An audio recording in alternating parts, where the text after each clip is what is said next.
കൂട്ടുകാരെ, സെവൻ ബ്ലോസിലേക്ക് സ്വാഗതം. ഇന്ന് ബീൻസ് പയർ വെച്ച് ഒരു റെസിപ്പി നോക്കാം. എന്തല്ലേ, അതിനായിട്ട് ഞാൻ 1.5 ഗ്ലാസ് ബീൻസ് ആണ് എടുത്തിരിക്കുന്നത്. അപ്പം ഇത് ഇവിടെ വെന്തിട്ടുണ്ട്. എന്തല്ലേ, അതെ, വെന്ത് വന്നിട്ടുണ്ട്. അപ്പോഴും പിന്നെ മീഡിയം തീയിൽ 3 വിസിലാണ് കൊടുത്തത്. ഞാൻ 1 മണിക്കൂറാണ് വെള്ളത്തിൽ കുതിർത്തത്. അപ്പോഴും ഓവർനൈറ്റ് വെള്ളത്തിൽ കുതിർത്തെടുക്കുന്നത് നന്നായിരിക്കുമെങ്കിൽ 2 വിസിലോ എല്ലാം കൊടുത്താൽ മതിയാവും. ഇതിപ്പോൾ 1 മണിക്കൂറാണ് വെള്ളത്തിൽ ഇട്ടിരുന്നത്.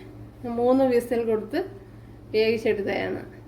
ഇവിടെ 1 ടേബിൾ സ്പൂൺ വെളിച്ചെണ്ണ ചേർത്ത് കൊടുത്തിട്ടുണ്ട്. അതിലേക്ക് ഒരു 3-4 അല്ലി വെളുത്തുള്ളി, ചെറിയൊരു പീസ് ഇഞ്ചി ഇങ്ങനെ ചതച്ച് ചേർത്ത് കൊടുക്കണം.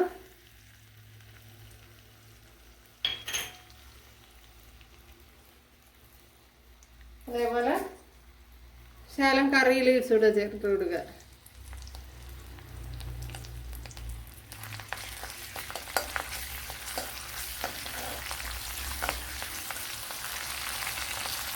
ഇതിപ്പോൾ ഇവിടെ മൂത്തിട്ടുണ്ട്. ഇതിലേക്ക് കുറച്ച് മഞ്ഞൾപ്പൊടി,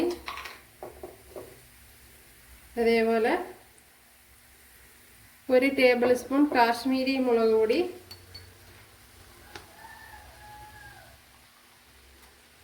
ഒരു ടേബിൾ സ്പൂൺ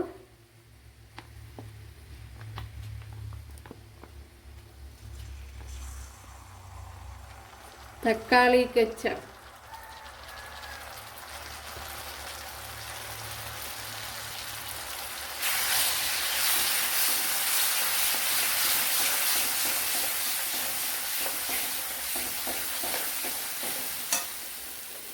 ഞാൻ ബീൻസ് വെന്ത വെള്ളം കുറച്ച് ചേർത്ത് കൊടുക്കാം.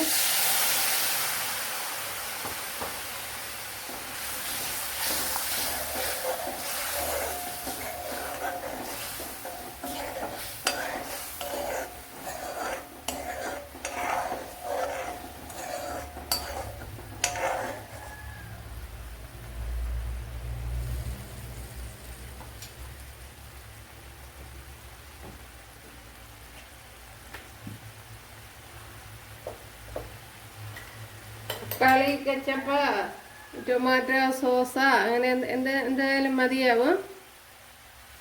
അപ്പോൾ നമ്മൾ ബീൻസ് വേവാൻ നേരവും കുറച്ച് ചേർത്ത് കൊടുത്തിരുന്നു ഉപ്പ്. അതുകൊണ്ട് നോക്കിയിട്ട് ചേർത്ത് കൊടുക്കുക. ചേർത്ത് കൊടുക്കുക.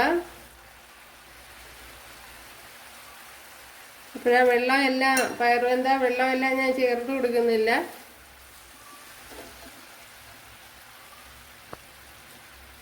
കുറച്ച് മാറ്റിയിട്ടാണ്.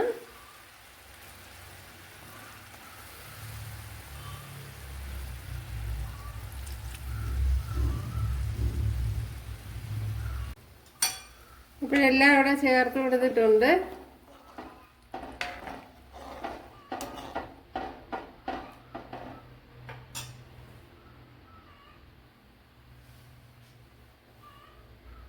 ഇതൊന്ന് അടച്ചു കൊടുത്തിട്ടുണ്ട്. നമ്മുടെ ബീൻസ് കണ്ടല്ല,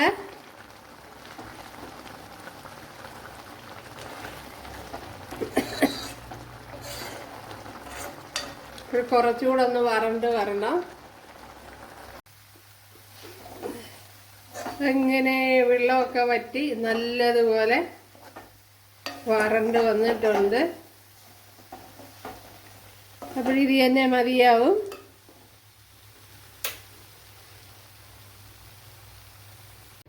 ഇവിടെ 1 ടേബിൾ സ്പൂൺ വെളിച്ചെണ്ണ ചേർത്ത് കൊടുത്തിട്ടുണ്ട്. അതിലേക്ക് കുറച്ച് കടുക് ചേർത്ത് കൊടുക്കാം.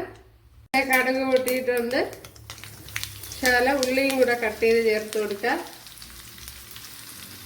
ഇതിലേക്ക് ഇനി 2 വറ്റൽമുളക് കൂടെ കട്ട് ചെയ്ത് ചേർത്ത് കൊടുക്കാം. ആവശ്യത്തിന് കറി ലീവ്സ് കൂടെ ചേർത്ത് കൊടുക്കുക.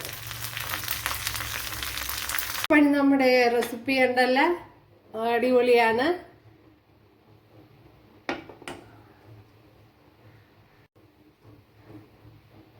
വളരെ ഈസി ആയിട്ട് തയ്യാറാക്കി എടുക്കാവുന്നതാണ്. അതുപോലെ നല്ല ടേസ്റ്റും ഉണ്ട്, അടിപൊളിയാണ്.